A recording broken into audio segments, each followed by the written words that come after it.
নমস্কাৰ, স্বাগতম জনাইছোঁ আমাৰ ইউটিউব চেনেলৰ অন্য এটা ভিডিঅ'ৰ মাজলৈ।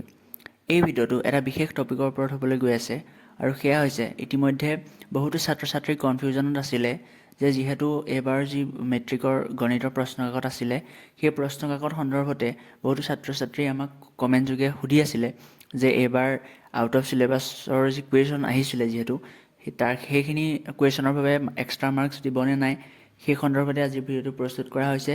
যিহেতু বহুতো ছাত্ৰ ছাত্ৰীয়ে কনফিউজন আছে যে এতিয়ালৈকে কোনো ধৰণৰ যিহেতু আপডেট অহা নাই, গতিকে সেই অফিচিয়েল আপডেট আহিবনে বা কিবা এই ব্যৱস্থাত সেৱাই এই যি প্ৰক্ৰিয়াটো এই প্ৰক্ৰিয়াটো কেনেধৰণে চাব সেই সন্দৰ্ভতে আজি ভিডিঅ'টো প্ৰস্তুত কৰা হৈছে। গতিকে ভিডিঅ'টো তোমালোকে শেষলৈকে চাবা, এটা গুৰুত্বপূৰ্ণ আপডেট আছে, তোমালোকৰ বাবে যথেষ্ট গুৰুত্বপূৰ্ণ হ'ব। আৰু লগতে যিসকলে পোনপ্ৰথমবাৰৰ বাবে আমাৰ চেনেলটোত আহিছে, প্লিজ চেনেলটো ছাবস্ক্ৰাইব কৰি ন'টিফিকেশ্যন বেলটো অলপ ক্লিক কৰিবা, যাতে ভৱিষ্যতে আমি যিকোনো ধৰণৰ আপডেট দিলে তোমালোকে অতি সোনকালে পাব পাৰা। গতিকে পলম নকৰি ব'লা এতিয়া আজি ভিডিঅ'ৰ মাজলৈ যাওঁ।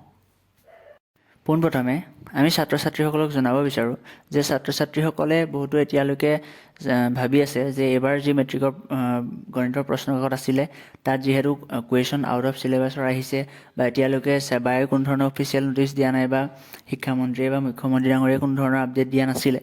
কিন্তু এতিয়া তোমালোকৰ বাবে এটা ভাল খবৰ আছে, যিহেতু মুখ্যমন্ত্ৰী ডাঙৰীয়ে ইয়াৰ আগতে দুদিন আগতে কি কৰিছিল, তেওঁ মেট্ৰিকৰ ৰিজাল্ট কেতিয়া দিব ইতিমধ্যে ঘোষণা কৰিছিলে আৰু লগতে তেওঁ মেট্ৰিকৰ যি গণিতৰ প্ৰশ্নকাকত সেই সন্দৰ্ভতো তেওঁ বিশেষভাৱে এটা মন্তব্য দাঙি ধৰিছিলে।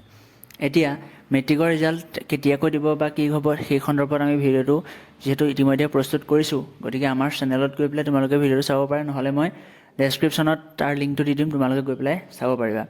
এতিয়া কথাটো হ'ল যি গণিতৰ প্ৰশ্নকাকত সেই সন্দৰ্ভত তেওঁ কি মন্তব্য দাঙি ধৰিছিলে। এতিয়া ছাত্ৰ ছাত্ৰীসকল তোমালোকক জনাব বিচাৰোঁ যে মুখ্যমন্ত্ৰী ডাঙৰীয়াই সেই ভাষণত তেওঁ উল্লেখযোগ্য মন্তব্য দাঙি ধৰিছে যে ছাত্ৰ ছাত্ৰীসকলক উদ্দেশ্যি কৈছে যে ছাত্ৰ ছাত্ৰীসকলে টেনশ্যন বা ভয় কৰাৰ কোনো প্ৰয়োজন নাই, কিয়নো সকলো ছাত্ৰ ছাত্ৰীয়ে এই যি গণিতৰ প্ৰশ্নকাকত আছিলে তাত পাছ কৰিব। এতিয়া যিসকল ছাত্ৰ ছাত্ৰীয়ে 28 বা 29 ইমান বা 2-3 নম্বৰ কম পায়, পাছ কৰিবলৈ তেওঁলোকক ইতিমধ্যে পাছ কৰাই দিব। তেতিয়া কেনেধৰণে পাছ কৰাই দিব, তেওঁলোকক গণিতত গ্ৰেছ মাৰ্ক দি হ'লেও পাছ কৰাই দিয়া হ'ব। গতিকে এইটোৱে আছিলে আজিৰ আপডেটটো। গতিকে তোমালোকে টেনশ্যন লৈ নাথাকিবা বা ভয় কৰি নাথাকিবা। তোমালোকে গণিতৰ বাকীকেইখন ছাবজেক্টত যদি তোমালোকে ভাল মাৰ্কছ পোৱা, তেনেহ'লে যদিহে তোমালোকে গণিতত যদি তোমালোকে কম পাইছা, তেনেহ'লে তোমালোকক নিশ্চয়কৈ পাছ কৰাই দিয়া হ'ব। আৰু যদি বেছিকৈ কম পোৱা, তেনেহ'লে গ্ৰেছ মাৰ্ক দি হ'লেও তোমালোকে গণিতত পাছ কৰিব পাৰিবা। গতিকে আজিৰ ভিডিঅ'টো এইটো বিষয়ৰ ওপৰতে আছিলে। যদিহে ভিডিঅ'টো ভাল পালা, তেনেহ'লে প্লিজ চেনেলটো ছাবস্ক্ৰাইব কৰি ন'টিফিকেশ্যন বেলটো অলপ ক্লিক কৰি ল'বা। আৰু যদিহে ভিডিঅ'টো শেষলৈকে চোৱাৰ বাবে ধন্যবাদ থাকিলে, আৰু লগতে ভিডিঅ'টো এটা লাইক কৰি বন্ধুবৰ্গৰ মাজত শ্বেয়াৰ কৰিবা। গতিকে আজিৰ এই ভিডিঅ'টো ইমানতে সমাপ্ত কৰিছোঁ। নতুন এটা আপডেটৰ সৈতে পুনৰ লগ পাম। গতিকে আজিলৈ ইমানতে সামৰিছোঁ। ধন্যবাদ। জয় অসম। প্ৰশ্নখন টান অহা বুলি কৈছিল, তথাপিতো পাছ কৰিব, কোনো চিন্তা কৰিবলগীয়া নাই।